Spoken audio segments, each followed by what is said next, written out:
Good morning and welcome to New Mexico Rising, your go-to lifestyle show for everything happening right now across the state. I'm Kayla and this week we've got this. I mean, you just feel like all you're going to do is just try to survive. We make a product called the laser weeder. Laser weeder, we kill weeds with lasers in farmer fields. She recently lost her husband, so now she's running this trading post by herself with her daughter. All that and more right here on New Mexico Rising.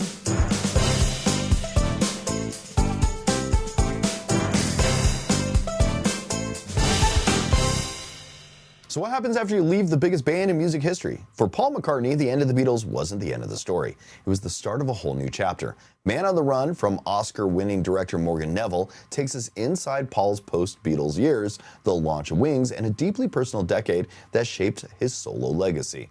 Morgan joins us today to talk about the film Paul McCartney, Man on the Run, which is now available on Prime Video. Welcome to the show, Morgan. How are you? I'm very good. Good talking to you. All right. The Beatles breakup is one of the most talked about moments in music history. What did you discover about Paul during that immediate aftermath that might surprise some of the fans out there? I mean, so much. I mean, if you watch Get Back, Peter Jackson's kind of 8-hour version of the Beatles at the end, making Let It Be, you see Paul is driving everything. Songs are pouring out of him. And the question is, what happens the day that disappears? And what happens is that Paul has a true heartbreak. I mean, he's the one that wanted the Beatles more than anybody. And, you know, he essentially is told by John Lennon that John wants a divorce from the band. And Paul, within 2 weeks, runs off to Scotland with his new wife, Linda, and their new baby, Mary, and tries to figure out what he's going to do. Is he even going to make music anymore? And so these next few years, he really struggles. And that's the part of the story I don't think people really understand, you know, and that whole life of him trying to figure out who he was if he wasn't a Beatle. So what was that period for him, like creatively and personally, and him trying to find himself? It was in some ways, it was the best of times, it was the worst of times. I mean, I think, you know, publicly, the public was angry that because they were heartbroken. So how dare you guys break up? Why can't you just be the Beatles? You know, what are you doing? And Paul's wife, Linda, takes a lot of flack for, you know, did she help break up the band? Same thing happened with John and Yoko. You know, there's just a lot of kind of anger, and the critics are saying, you know, your music isn't as good as what the Beatles were. You know, it was kind of an impossible shadow to escape, but that's Paul's mission. He has no choice but to try and escape it. So he tries and tries different things for years to kind of see who am I and what is my voice now as just Paul McCartney. And part of that then comes into fruition when he starts the band Wings. So it's the model he knows. I'm going to be in a band with some other people, and there's a camaraderie to it that makes me feel like I'm not alone. And through that, he finally starts doing albums like Band on the Run and becomes kind of more the Paul who we know today.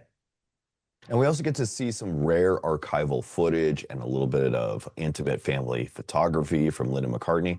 How did those elements help you tell a more vulnerable side of Paul's story?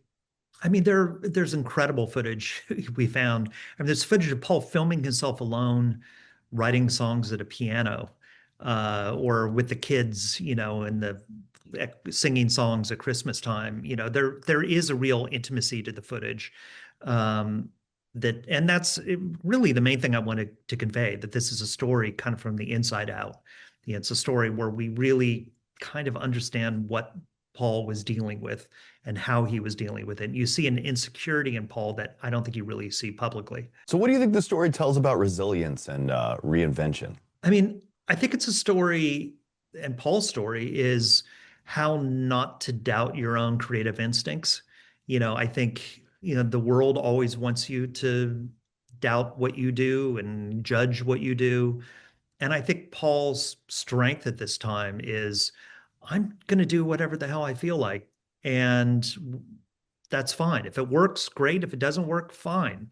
And he does some crazy things that work and things that don't work. You know, he releases, you know, Mary Had a Little Lamb as a 45, which, you know, nobody particularly likes. But then he puts out Mull of Kintyre, which becomes the biggest selling single in England in history. So they're both kind of crazy ideas. But I think he was all about embracing the crazy idea at the time. So creatively, I think it's pretty inspirational. And for some of the lifelong Beatle fans out there, or even some of the brand new fans that may just know Paul from today, what do you hope audiences may take away after watching Man on the Run? I mean, I know because everybody tells me this, when you're done watching the film, you're going to go listen to a lot of music because there's a lot of music to explore. But also just an understanding that Paul's a real person dealing with real issues that are actually pretty relatable. Morgan, I want to thank you for joining me today. Paul McCartney, Man on the Run, is available now on Prime Video. It's an intimate look at a music icon, redefining himself in real time, and it's a must-watch for any music fan. Morgan Neville, I want to thank you for joining me today. Great talking to you. Reality TV families come and go, but the Robertsons somehow turned beards, duck calls, and family chaos into a cultural phenomenon. Now they're back with Duck Dynasty, The Revival, following Willie and Korie Robertson as the family grows. The kids start their own lives, and the Duck Commander legacy just keeps evolving. The new season even opens with a tribute to Phil Robertson, while the rest of the clan brings plenty of the humor that fans remember. Joining us now are Willie and Korie Robertson. Great to see you both. It's great to see the Robertson family back on TV. What made this the right time to bring everyone together again? Well, we kind of looked up and all of our kids were back. After the show ended in 2017, we had a really busy run, so we were ready to take a little break. And then all our kids like scattered and went off to college and got married and all the things. And we looked up one day and all of our kids were here back home. We all live right there together on this little family compound, and our kids all work with us in some capacity up at Duck Commander within the warehouse. And so that would be fun to kind of give the fans a little update into our life and where we are now. When people first met your family, the kids were a lot younger. Now they're married, raising families, and starting businesses. What's it like watching the next generation step into the legacy? Oh, man, it's been a blast. Yeah, for sure. We had... I think the main test was, do you want to be back on television? Because our kids had been on it, and so when they decided they would, we knew we didn't ruin them too bad. Well, watch them grow up, and our cast members have gotten way bigger because we have a lot more little kids, and also all their spouses. And so, yeah, it's been fun watching kind of what they're going to do in life. And fortunately for us, they all ended up back here in Louisiana, and yeah, it's just been a joy. And then a lot of them have drifted to the office, and so yeah, it's kind of it's made for the kind of the next generation to see who's going to take it on. And you know, I didn't take over Duck Commander until I was 30. Grew up in the business, never saw myself working here. When I was 30, that's when Korie and I came back and actually started working full-time for the company. So they're right about the age to where we were, and we're going to see who's next potentially to jump into the business. Duck Commander has always been at the center of the show. How has the business changed as the next generation gets involved? Well, we're still right here in our Duck Commander warehouse. We're still making duck calls right here in West Monroe, Louisiana. But now the family business has expanded quite a bit. Sadie's Live Original, her whole women's ministry is there. John Luke's into coffee. Bella's actually running our store and our museum. Will and Abby are back. Spoiler alert, Will and Abby made back this season. So everybody's right there, but everyone is doing different things. The premiere includes a tribute to Phil Robertson. What did that mean to honor him in that way? Yeah, it was kind of crazy because the week that the actual new series started, season 1, was the week that Phil actually passed away. And so it was literally a passing of the torch from Phil and that generation down to the next. And so we just thought it'd be awesome to start out season 2 honoring him. And we see some great parts of the show on there. I mean, it's like tons of real moments. And then also we had to kind of make it Robertson, and we had some tributes to Phil, some competitions like we like to do. Just a fun way to remember him, not only for us as a family as we go through the process of healing after he's passed on, but also for all the fans who's watched him for years and have really fallen in love with Phil and what he says. And yeah, to see him start off this show, it really was a tribute to the whole effort of even doing it. I mean, like Korie says, when we did that episode, it just felt like this is why we needed to come back and do the show. Yeah, it was really special. The most special part to me was having Miss Kay on there. We actually got to sit down with an interview for her, and she got to just reminisce about Phil and what his life meant to her. So it was really, really special. I was nervous for her, but she did so good. And I know that we'll all be glad, our family will be glad to have that moment and that legacy captured. There's also a sweet moment with Sadie welcoming her baby girl. What's it been like watching the family grow with all these new grandkids? Yes, you get to see. It was really full circle season because it does start off with the passing of Phil and ends with new life being born. So there was a real passing of the torch in this season. Sadie actually found out she was pregnant the week we started filming season 1. Yeah. And then Kit comes into the world at the end of season 2. So yeah, you just get a lot of real life moments. I think whenever we all sit down as a family to say, like, what do we want this show to be? One of the words that all the kids said was authentic. You know, we wanted to bring people into our lives a little bit, let them see things that we're really going through, the good and the bad, and the fun. There's a lot of fun, and we laugh a lot, but that's kind of what it's all about. It's life. And actually, since we've gotten through filming, we have had twins now. John Luke and Mary Kate have had twins, so which is our 10th and 11th grandchild. So grandchildren. So Corey's getting old. Corey's getting old. And your family has always mixed humor with deeper conversations about faith and life. Why do you think that resonates with so many viewers? Yeah, I think, you know, I think our take in life is always tried to be not take ourselves too seriously. And so when you get thrust into the spotlight and the fame, I think you really kind of find out who you are and what you want to be and what you want to promote. And I think it all for us came back to what our core was, which was faith, which is why we even did the show in the first place. Was really just to potentially get the gospel out to more people, to have a bigger platform. And so I remember talking to Phil about that, and Phil was not interested in doing the show at all when we first pitched it to him. And we talked through how it could actually get the gospel out to more people, and we certainly saw that happen. Not just through the show and through having a positive show that everybody can watch, but also through the books that have been written, the podcasts that have been done, the movies that have been made, you know, all the things that you know, we felt strongly about to put out there, that we had a passion for. And when you mix that with, you know, with fun and humor, I think it's just a great combination, because everything is so serious now, and the world's serious and it's tough, and there's problems and politically, and everybody is at each other's throats. And so I think Duck Dynasty was a great show for people to sit down and watch and just kind of take a break and go, let me just smile and laugh and think about more positive things. When people watch this new season, what do you hope they take away from the Robertson family today?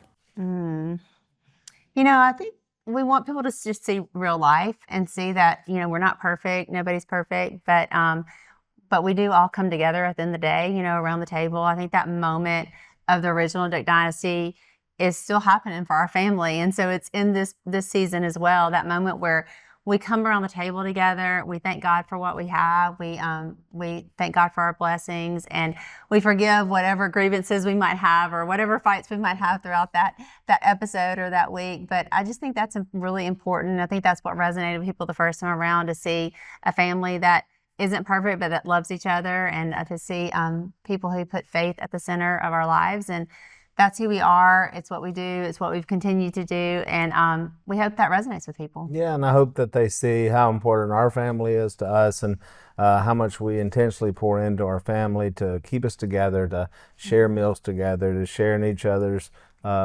joys and bursts, but also the struggles, and, you know, when you're down. And so that's the importance of family, and that's why we made the show, is actually for other families as well, so that they can have another time to get together, spark a conversation, and just really promote family. And so our family has always stayed together through it all, and so it's so important and vital. And I think this show would help, hopefully help families get a little smile, but also remember how important family actually is.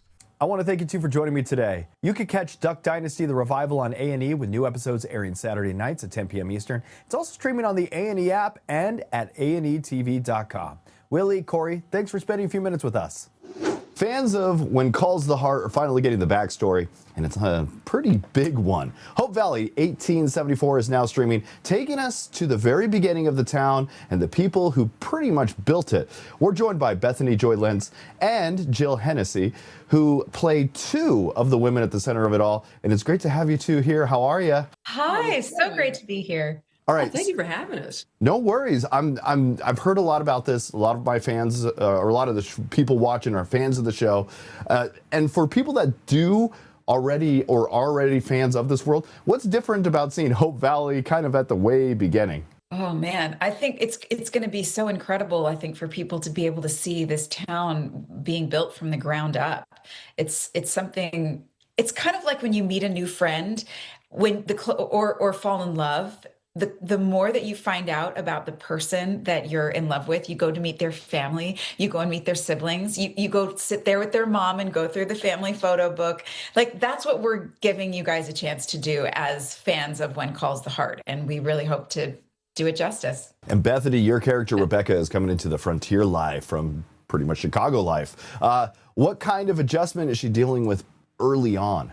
Well, there are several adjustments. The first being that she's been recently widowed. So trying to figure out emotionally where to place her grief while also being in this sort of emergency situation of needing to get her daughter to a safe place. And we don't know exactly why yet. Well, we know, but you're going to find out.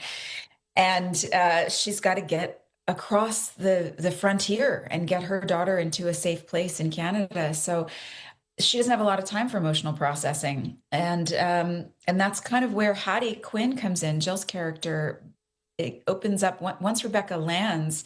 Hattie becomes a source of stability and trust for Rebecca to actually start to learn how to soften and open up. And yeah, she was saying, Jill, Hattie's already part of this community. How would you describe her role in shaping what Hope Valley becomes? Wow. Well, she's Hattie Quinn runs the trading post, and she originally came out with her husband and very small girl at the beginning. And now her daughter is around 20 years old, but she recently lost her husband. So now she's running this trading post by herself with her daughter. And she is sort of the glue that holds the community together. And I think she runs it with a great sense of humor and incredible, direct, no nonsense kind of spirit, and has great connections with the whole community. But then Rebecca starts walking into town with her daughter, riding in a covered wagon.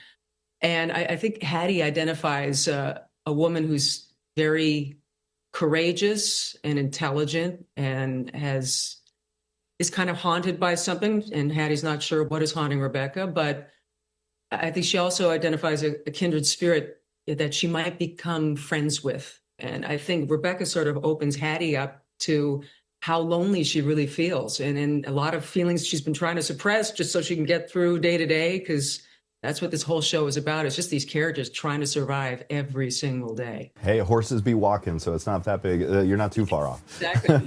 All right, when people start watching now, what do you think is going to be like getting them hooked and keep them coming back each and every week? The characters. I mean, the setting is amazing, but it's also something that they've seen before, maybe not as broken down, but we are using the When Calls the Heart sets. There are a few locations that will be new for When Calls fans. And for people who haven't watched When Calls the Heart, you don't need to. You can still jump right in and you won't miss a beat. But I would say the relationships of who the characters are there's something for everyone. Hey, I want to thank you two for joining me today. Hope Valley 1874 is streaming now on Hallmark Plus with new episodes dropping every Thursday. You can jump in anytime to catch up. Thank you two for joining me today. Thank you so much. Thank you. Do you ever wonder what's really on your fruits and vegetables? Even after washing, many still have pesticides on them. Now there's new technology using AI to help grow cleaner food. We have Paul Mikesell here to explain more. Welcome, Paul. Yeah, hi. Thank you for having me. Our company is called Carbon Robotics. We make a product called the Laser Weeder. Laser Weeder, we kill weeds with lasers in farmer fields. And so how do we do that? We use a lot of NVIDIA GPUs in those robots, and we have an AI system running in there that finds the weeds live in these farmer fields, and then it puts a laser on it, kills them. And that's how NVIDIA AI technology is that helping you reduce pesticides? Yeah, that's right. So we use these NVIDIA GPUs in our data center to train the AI system. We send images from all these machines up to the data center, and the NVIDIA GPUs are used for building the AI system. And then in that machine you're shown there are also 24 NVIDIA GPUs running the AI live. And so that's how all that whole system works. And it works really great. And how is laser weeding different from other methods, and why is it better? Traditionally, farmers are, they're trying to grow on hundreds or thousands of tens of thousands of acres.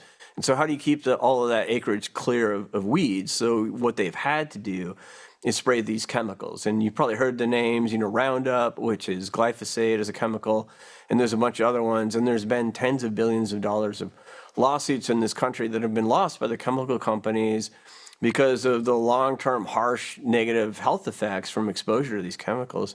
So when you use a laser weeder, you don't have to spray. We kill the weeds without chemicals. So we kill the weeds without having to put Roundup on everything. So what does that mean? It means it doesn't get into the crops. It doesn't get into your grocery store. It means the farmers aren't exposed to it. It's just better overall. And how could AI improve food safety in the future? Yeah, so one thing that we're discovering every day is because of the way laser weeder operates, when you're not spraying those chemicals on the crops, you get quite a big yield improvement. You get more crops out of every acre. And university studies have shown about 30% yield improvement. So if you're a farmer, you'll get about 30% more crops out of the same acreage. And so what that means is to grow that amount of crops, you're using less water, you're using less fertilizer. So that has all of these downstream effects that are very positive. Carbon Robotics, with our AI system, we also make a thing called the Carbon ATK, the Autonomous Tractor Kit. And the ATK plugs into your tractor, makes it an autonomous tractor. So like just how we have self-driving cars around, we now have self-driving tractors. But those tractors know how to do more than just drive. They know how to do all of the farm activities that need to take place. And every year, there's a fair number of accidents that happen, just tractor rollover accidents or just people being around these tractors all the time because they're big machines. And they're doing these kind of boring jobs over and over and over again. It's hard to pay attention to everything that's happening. So with the Carbon Autonomous Tractor Kit, that can be automated now, and you don't have to worry so much about people being near these big machines and what happens when accidents happen. And where is this technology being used right now? The Carbon Laser Weeder, Carbon Robotics Laser Weeder, we're in over 15 countries around the world now, and we're in about 20 of the U.S. states. So kind of everywhere that's grown food is using laser weeder at this point. And it's been showing these great health improvements and yield improvements everywhere we go, and so it's been kind of a blockbuster success. And where can our viewers go to learn more information? Yeah, if you can find us on carbonrobotics.com is our website. And then we have a lot of videos on YouTube and Instagram and social media places. So you can Google us, search us. We're kind of everywhere, but carbonrobotics.com is our main website. Paul, this sounds like a game changer. Thank you for joining us today and talking about it. Yeah, thanks for having me. Thanks for paying attention to our company. A cancer diagnosis affects so much more than just your health. It can also mean managing appointments, insurance, and a lot of unknowns. Now, there's a growing focus on something called supportive cancer care, which helps patients and families handle both the medical and everyday challenges. Joining us are Susan Hedlund from the Sherry and Les Biller Family Foundation and cancer survivor Camille Kapp. Welcome to you both. Thank you. Good to be here. What are some of the biggest challenges families face when trying to navigate the cancer care system?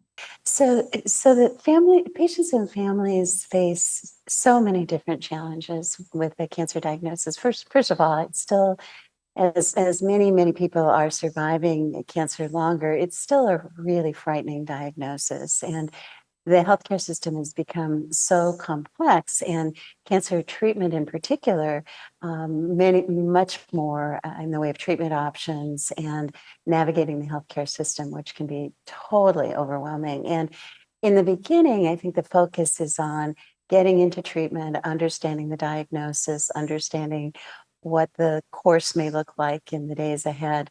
But as time goes on, there are so many other needs that become pressing. Everything from transportation issues, navigating insurance issues, also, will I be able to continue to work, or will I need to take some time off?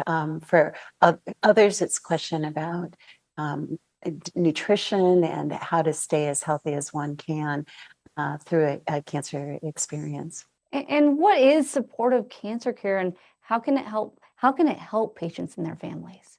I'm so glad you asked that question. Thank you. The supportive cancer care is what we like to describe as all the other things that help a person with cancer get well. And so by that, I mean not only navigation through the health system, but financial counseling, psychological and emotional support to help both the patient themselves, but also their loved ones navigate the cancer experience. Supportive cancer care also includes everything from the practical, such as transportation, financial, mental health components, but importantly, caregiver support, which up until not so long ago was a group of people that really were kind of in the background and yet also the ones holding up the experience for their loved one with cancer. And it's something that some health systems offer these services, but others don't, and particularly for people in rural parts of the United States, it may be harder to access some of these services. So our supportive care movement, if you will, is in an effort to make these services more available to people wherever they live and with it, no matter what insurance they have. And Camille, can you share a little bit about your experience and how this kind of support made a difference for you? You bet. So about 9 or 10 months after my diagnosis of triple negative breast cancer, I hit a real low point because life doesn't stop when you're fighting for your life. And I had finished all my harsh chemo, my double mastectomy, but I was dealing with depression and struggling mentally for the first time in my life. And so when I approached my oncologist about this and asked him, can you recommend somebody I can talk to that has experience working with cancer patients?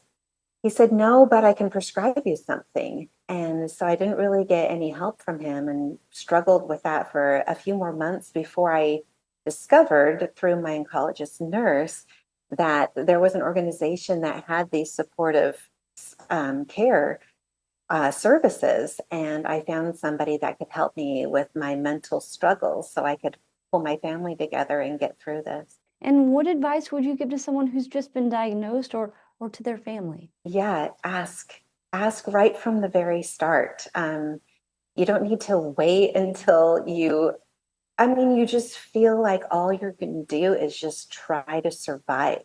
But part of that survival is asking for mental health help, nutritionist help, financial help. You need all of that support around you so you can fight your tumor or fight your disease. And where can people go if they want to learn more?